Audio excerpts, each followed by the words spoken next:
Good evening and welcome. Facebook Live, addiction, the shadows, and indeed recovery. 2nd of April 2020 at 8:30. So I hope everyone's well. Hi Zoe, well done on your challenge yesterday. Give you a little wave. That was nice to watch. So we are on I Am Lost with where we're at with steps. We are on step 7 and step 8 tonight. And the crux of 7 and 8 is basically humility. And humility, according to the Oxford Dictionary, is the quality of having a modest or low view of one's importance. So in these months, it's first of all, on my limited time that I'm going out, this morning I went out and combined a few errands that I had to run with one another, and I went into a local store and it was quiet, and I was speaking with the owner there, and he was sharing his experience of people that have been coming into his shop that are regulars, and how he sat and made a coffee for an elderly guy today because he was feeling suicidal and not able to cope with the lack of social isolation that he was experiencing. He was an elder gentleman, and he would drink in what would have been a Witherspoons sort of gathering place, and that gathering Witherspoons type place has been closed, and he's not getting anywhere to congregate. It wasn't around about alcohol, it would have been about coffee and playing dominoes and things like that. And we get wrapped up in what this pandemic is doing for us, and I think it's really helpful to think about how it's affecting others and not us, and that's one of the things that the 12-step process is great at learning us. But in these months of the outbreak of COVID-19, the coronavirus, it has brought with it a feeling of despair and indeed a lot of helplessness. It's my opinion we're fighting two viruses right now. We are fighting the biological virus, but we're also fighting a social virus. We're fighting a social one. We have guidelines to... Patricia Smith, hello. We've got guidelines which, if we follow them correctly, we can reduce the infection to ourselves and to others. For me, and I'm being really simplistic here, so any of my NHS workers that I know, and I know I'm admitting I'm being simplistic, but for me to catch the virus, I need to be in contact with somebody and have them sneeze on me, okay? And they need to sneeze their infection on me. But the pandemic that is being installed by the social contagion, which spreads the affected emotion from one person to another right now. An example of that is when one person's nervous and they phone a friend, they pass their neurosis over the phone. And similarly, on what trips we're able to go on to the shops for food, the headlines that are staring at us from the shelves is "Killer virus hits Scotland, more dead." It's all over social media, and it's everywhere you look.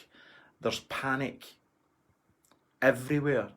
The reason that this is so dangerous is it can prevent... It's so dangerous is that social contagion can sneeze its disease all over my inner world by a simple glance of my eyes. When I open my news feed on my phone, or I turn on the TV, the social contagion and the level of anxiety and fear that is being promoted through these mediums, it's impossible not to catch it.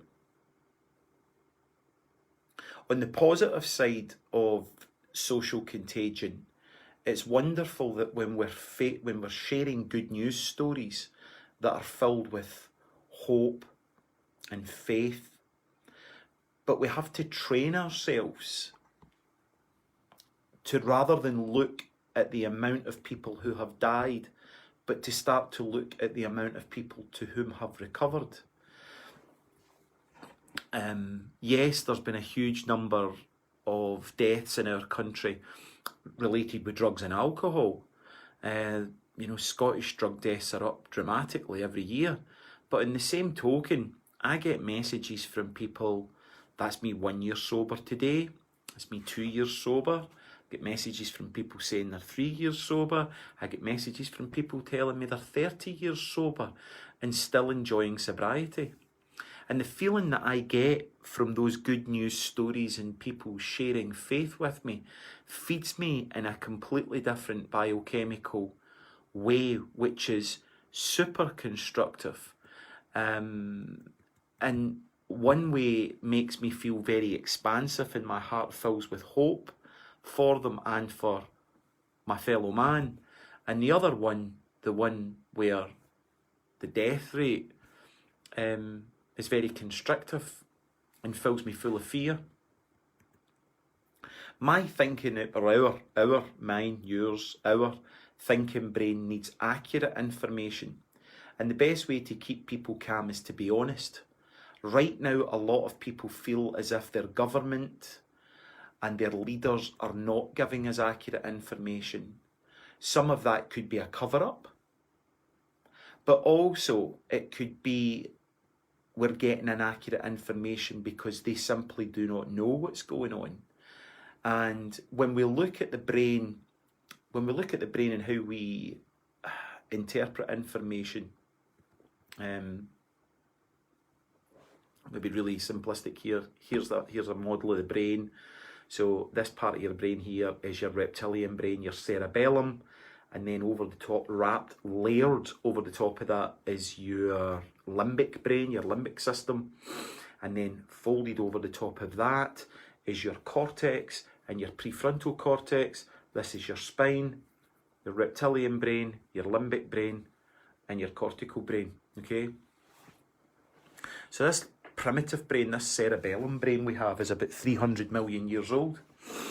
About 100 million years, 200 million years ago, there was a phylogenetic change in the DNA structure of our ancestors and the birth of the limbic brain. We went from giving birth to eggs and we started giving birth to live young, and then this is the most modern, newest part of the brain, which is about 40,000 years old here, right?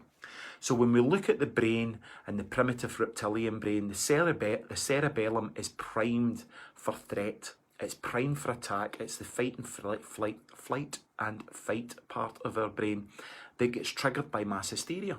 And we're in mass hysteria. Layered on top of that, the limbic brain and the most recent part of the brain, the cortex and the prefrontal cortex. Well, that prefrontal cortex is our planning brain. It's our thinking brain. But in order for our planning and thinking brain, it needs information to simulate plans. But if the information that we're getting is inaccurate, which is therefore causing intense anxiety collectively, we humans need the truth. Even if it's terrifying, even if the truth is terrifying, we can deal with that. But lies we can't compute. And intuitively, many are feeling something more than the coronavirus is to play it here.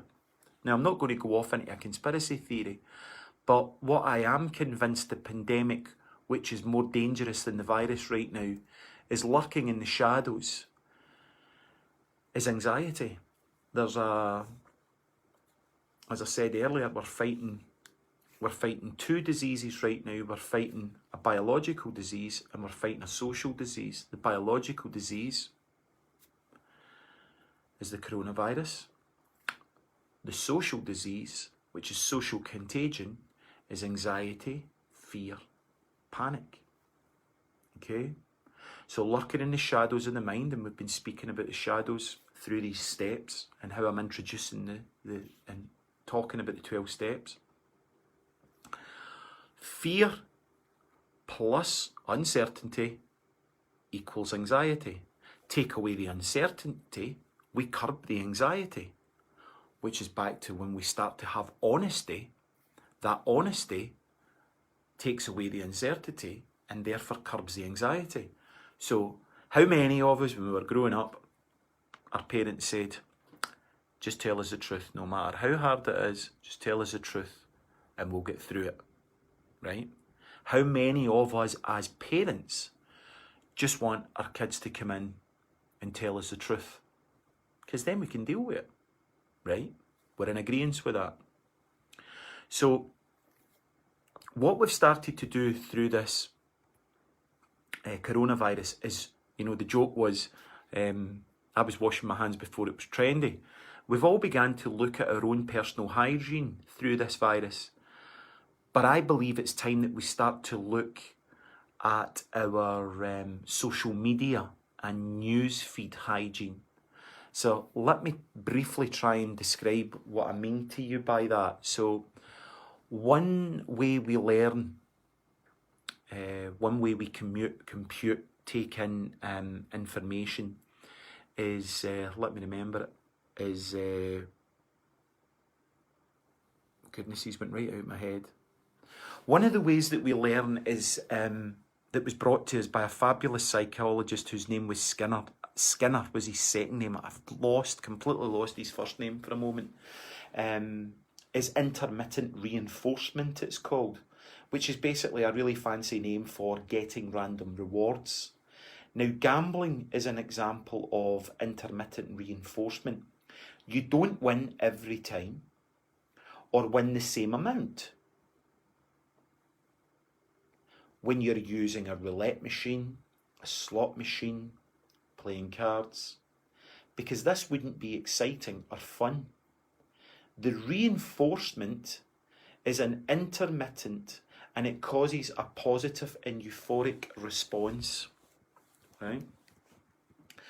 Which can lead to addiction. Basically what it does is it gives a huge spray of WD-40, which is called dopamine, and that gets us high, okay?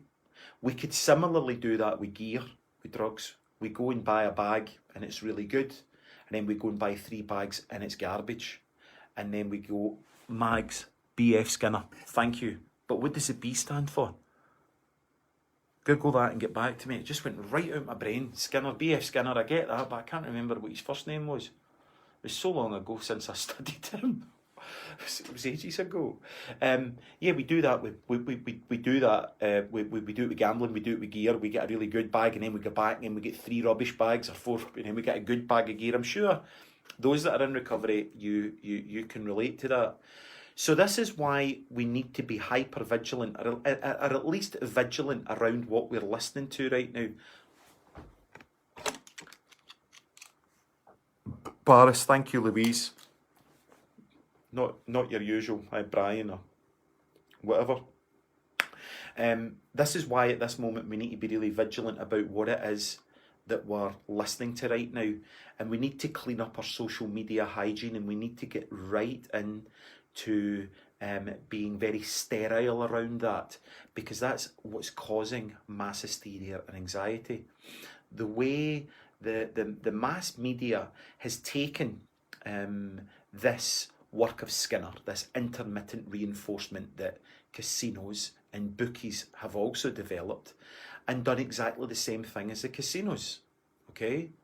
If you haven't watched the news for a few days, and then you do, you get a new headline which gives you a big hit of dopamine, okay?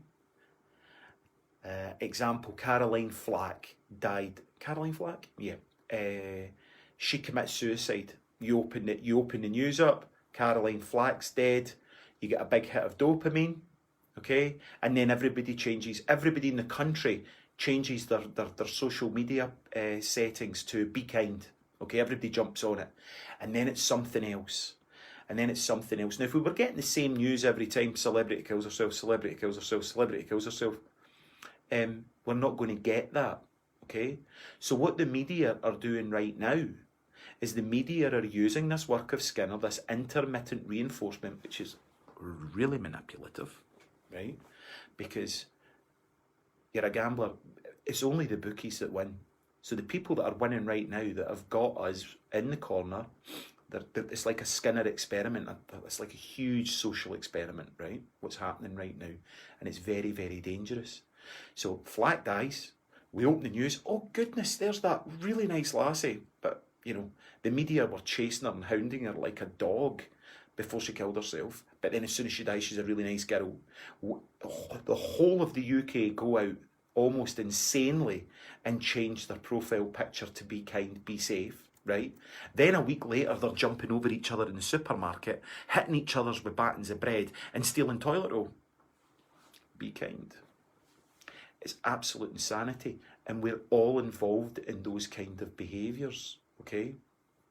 So in the same way as a slot machine, then our brain gets a reinforcement schedule, okay, and boom, all sorts of scary statistics about the coronavirus infection and the lethality rates are being publicised, often to show the contrast with the annual influenza strains and other viral epidemics.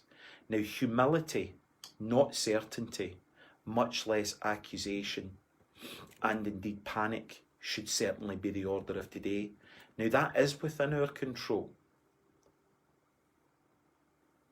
Check in and start to sense how many people are panicking right now that you know about money, about their job, okay? And notice that because our structure that's been taken away from us, we get confidence, we get value, we get purpose out of that, and that keeps our energy quite high, okay? So even if we are feeling a wee bit depressed, we need to get out to work, we need to go on with it, and we need to do a job.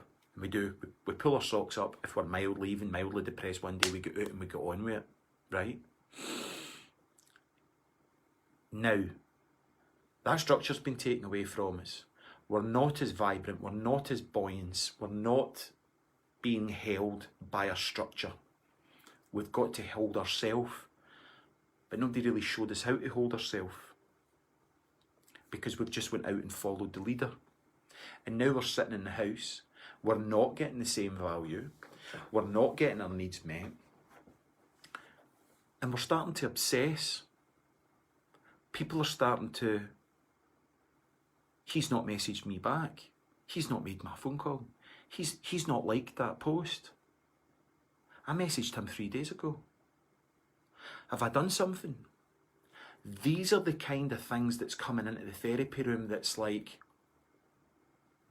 wow, you wouldn't have been speaking like this 3 or 4 weeks ago in session. What's changed?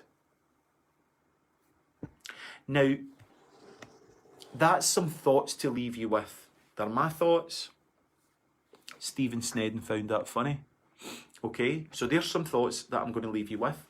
And step 7, right? So we're on step 7, and step 7 is humbly ask God to remove our shortcomings.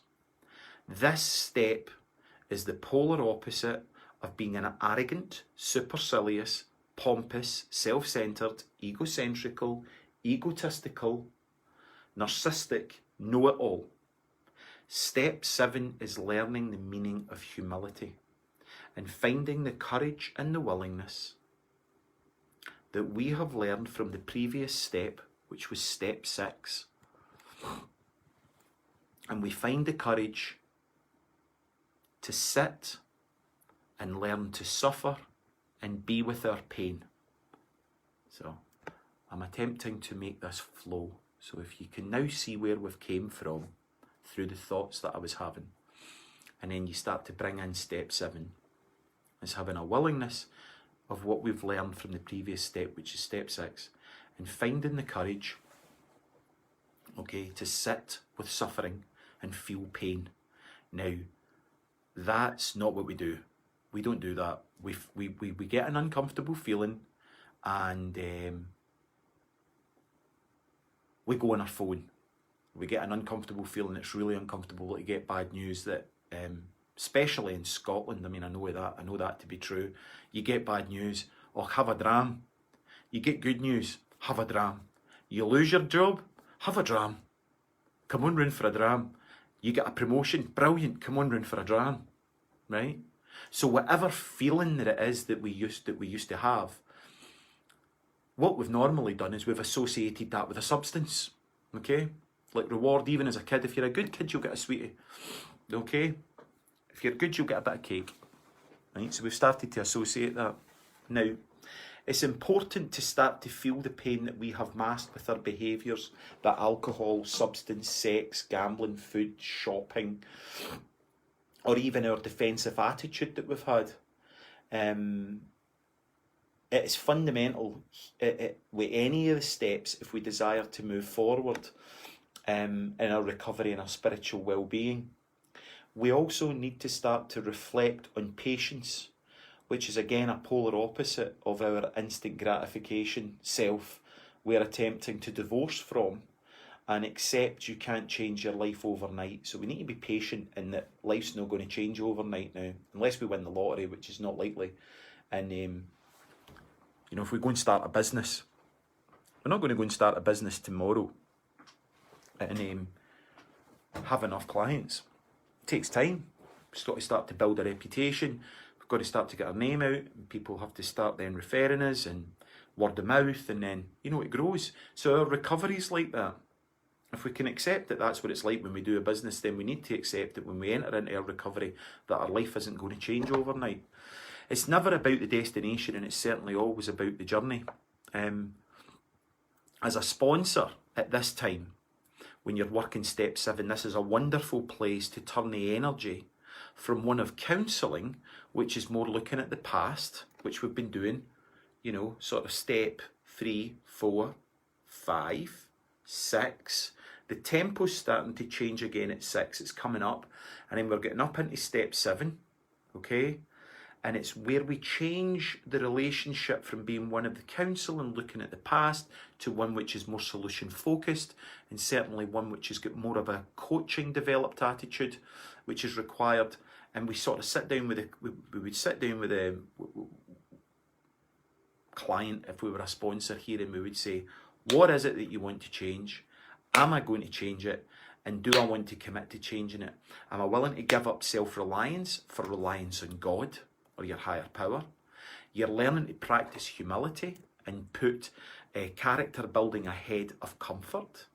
You've made honesty and tolerance and true love of man and God the daily basis of living, and that you accept the humility is necessary to achieve a sober and fulfilled life. Fortunately, our growing understanding of human nature and breakthroughs in science and indeed psychology is it's making us much easier to accept others' faults, and to an extent it also makes it easier to forgive ourselves. Now, some will still struggle with this step, okay? But it amends help by allowing us to see our evolution in the process.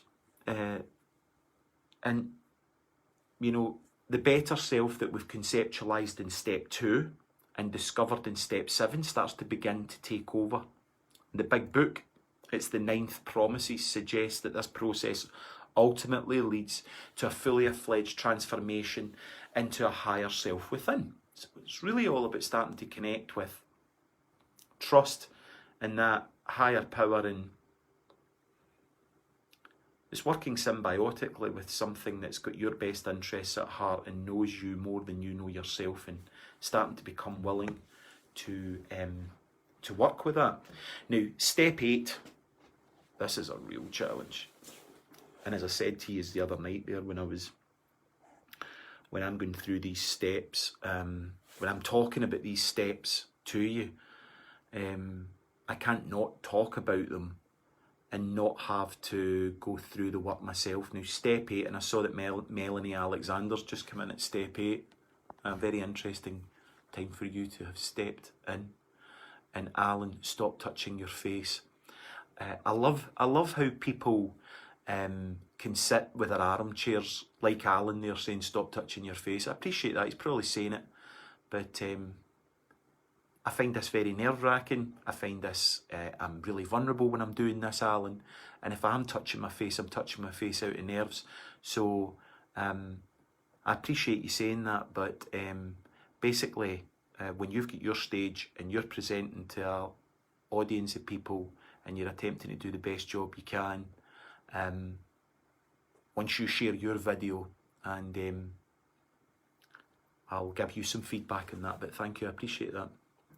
Making the journey from the head to the heart, absolutely, Stephen, that's for sure.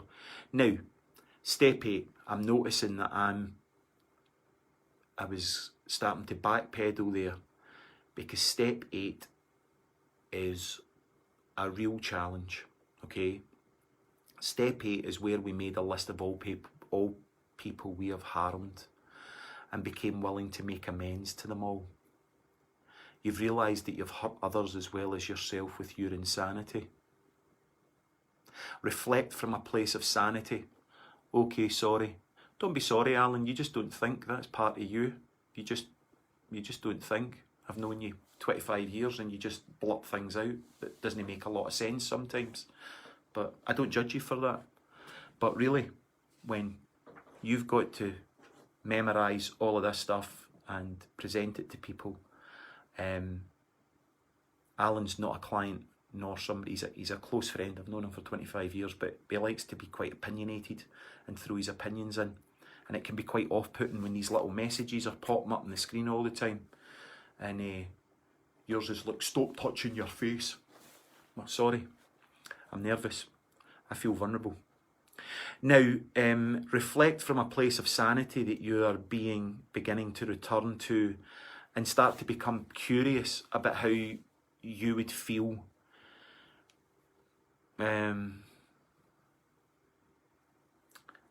These are really challenging steps. Step 8 is going to throw up a lot for people that go through them.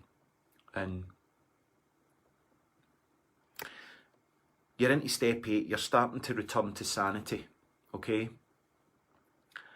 And start to become curious about how you would feel if someone that you loved or cared for lied to you, stole from you, cheated on you, that they broke into your house, or that they might have stole your car.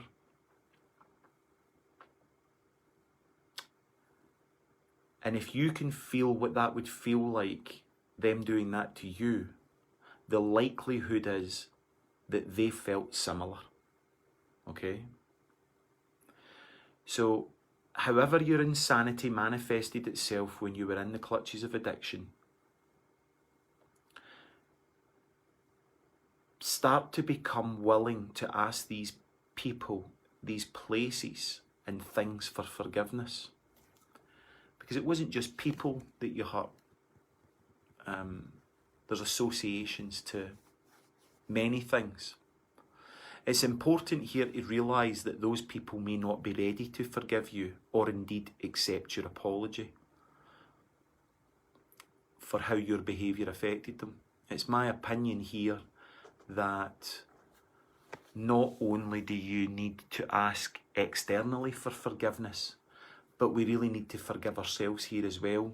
And I reiterate, all these steps are not let's do them as one and let's do them as fast as possible. And that if you do them once and you go through your 12 steps once, that you're cured. You're not. They must become part of your life and they must become part of your daily inventory. And it needs to start to become second nature, like going for a shower. Okay? And if you think that that's hard work, just cast your mind back to how hard work it was when you were in the clutches of addiction. Stephen Snedden. Intention for imperative for step 8. Absolutely, intention is imperative for step 8. thank you, Stephen. Thank you for putting that. As you approach step 8, there has to be a pause between 7 and 8. Thank you for bringing that in. The intention that you walk towards step 8 with has to be absolutely imperative. Okay? So, and as you do it, I'm going to quote from Matthew 18:21, verse 2. Then Peter came up to him and said, Lord, how many times should I forgive my brother and sister that sinned against me? And forgive them. And Jesus said, as many as 7 times 70 times. I do not say to you, do it 7 times 70. Now, I guess that number's not important, and I think that theological discussions around the world would probably agree that what Jesus meant there was an awful lot. You need to do it an awful lot. It's not something that you just, forgive him. It's living and starting to live in a constant state of forgiveness, because we're never going to be perfect. And it's a Just for Today programme. So I hope that's been helpful. I really appreciate your comments and your feedbacks. And Stephen Snedden, you're doing great. Stephen came in there and making the journey from the head to the heart, and I felt as if he was protecting me from Alan. There, folk were jumping on you. I'm just wondering if I've got any questions. Louise Seta, isn't this interesting? I've done the steps twice, basically crossing the T's and dotting the I's. This has given me so much more clarity. Thanks, Ross. I appreciate you saying that, Louise. That's cool. That's brilliant. I'm trying to keep it to half an hour because Stephanie Brindle's watching. I don't know if she's still watching or whether she's just there, but Stephanie went to school with me, and Stephanie's a psychologist. That's nice. I'm just going back through these to see if anybody's left a question. Is there any questions around about that, or can we move on and look forward to tomorrow about we're going on to step 9 and step 10 for Friday night. I found forgiveness paradoxical. What do you mean by that, Stephen?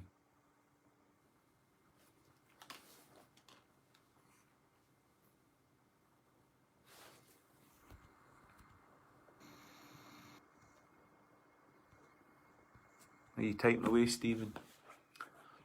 So Friday night we're going to be doing step 9 and step 10, and then Saturday night, maybe Saturday lunchtime or something like that, we'll do step 11 and step 12, and then we're done. So it's been speed dating with the 12-step process. So thank you very much for listening and for the feedback. And okay, Louise, do you think it's something you ever find easier, addiction and temptation?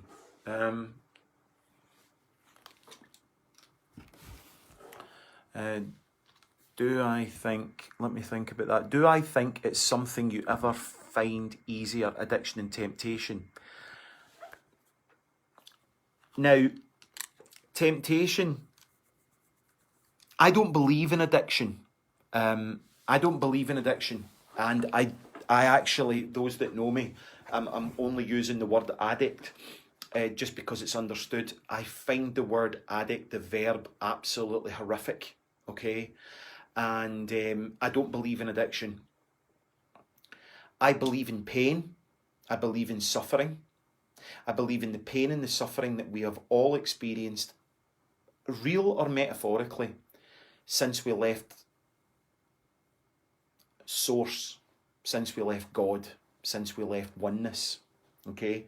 And I believe that disconnection is what's running our compulsion rather than addiction or temptation, okay?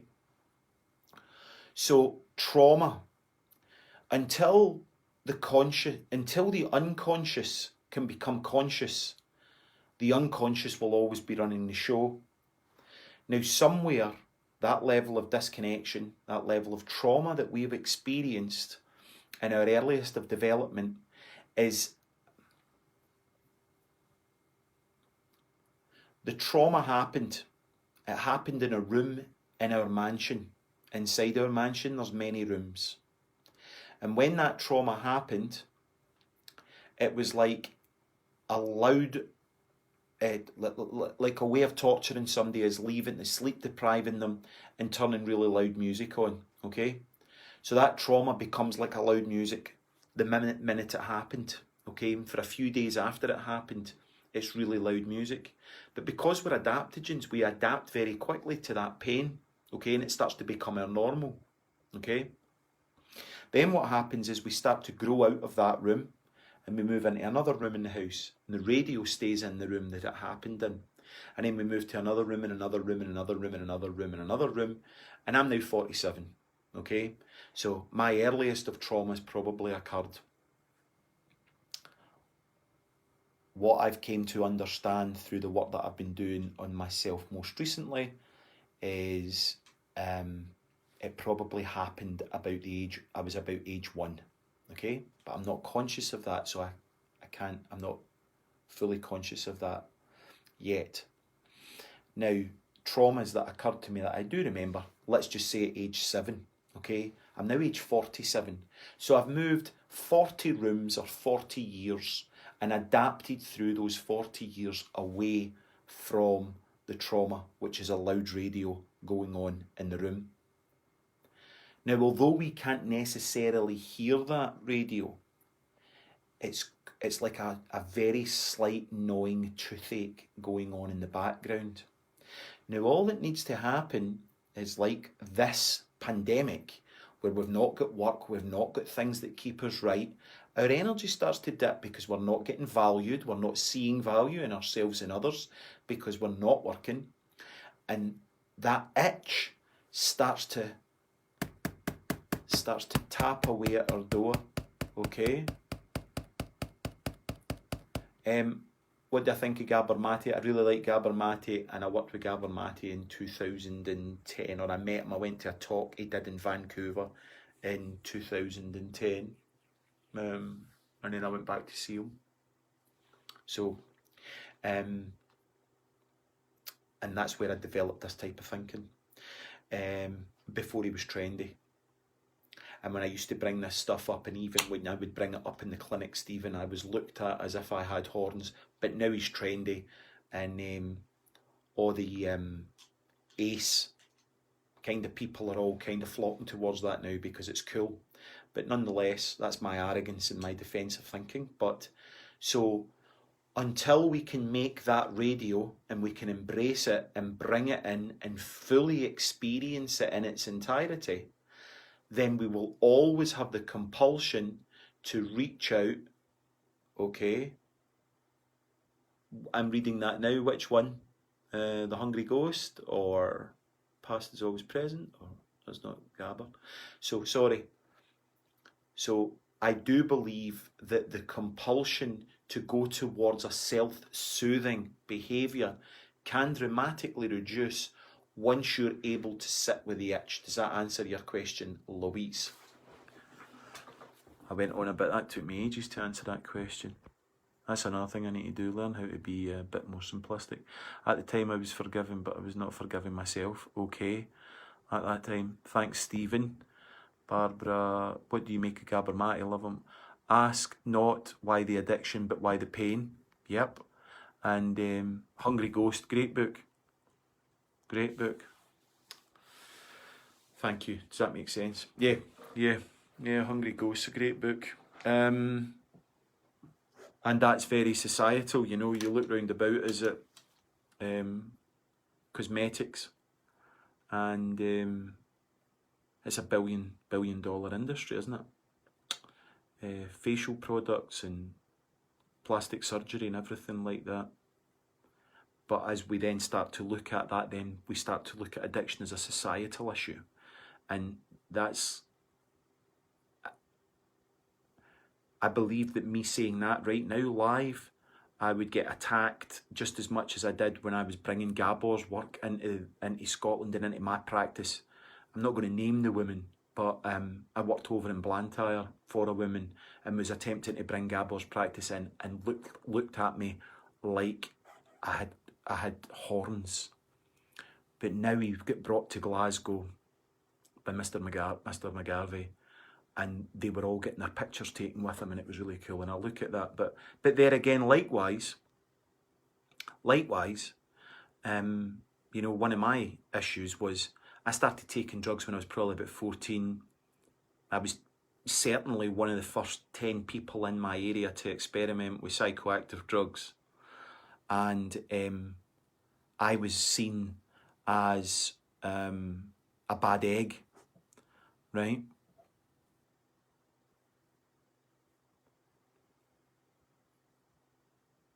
They're still snorting gear, but closetly. They're professional people that run professional services in this town, but they're snorting gear. So, you know,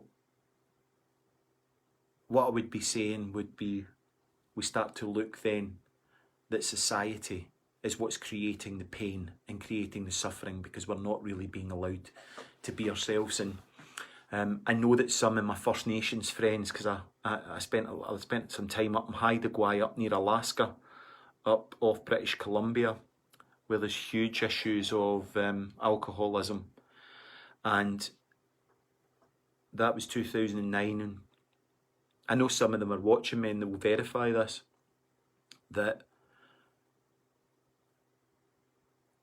they had a lot of challenges in their native belief systems, but they didn't have addiction. Addiction came along when the system came in and took their land, and took their hunting rights, and took their fishing rights, and took all their belief systems away from them, which was spiritual, and worshipping the earth, and having totems, and spirit animals, and respect, and gave them Christianity and alcohol. And what did it cause? It caused addiction. And yeah, I don't feel I'm ready to have myself attacked further for those beliefs at the moment. But when it becomes trendy, that'll be cool. So listen, thank you very much for listening. We're going to do step 9 and 10 tomorrow, Friday night and Saturday. Really excited to do step 11 and 12. I love step 12. Step 1 and step 12 are my favourite of them all. So thank you very much. God bless. And remember, God grant me the serenity to accept the things I cannot change, the courage to change the things I can, and the wisdom to know the difference. And the big man's got our backs as long as we invite him in. God bless. Have a good night.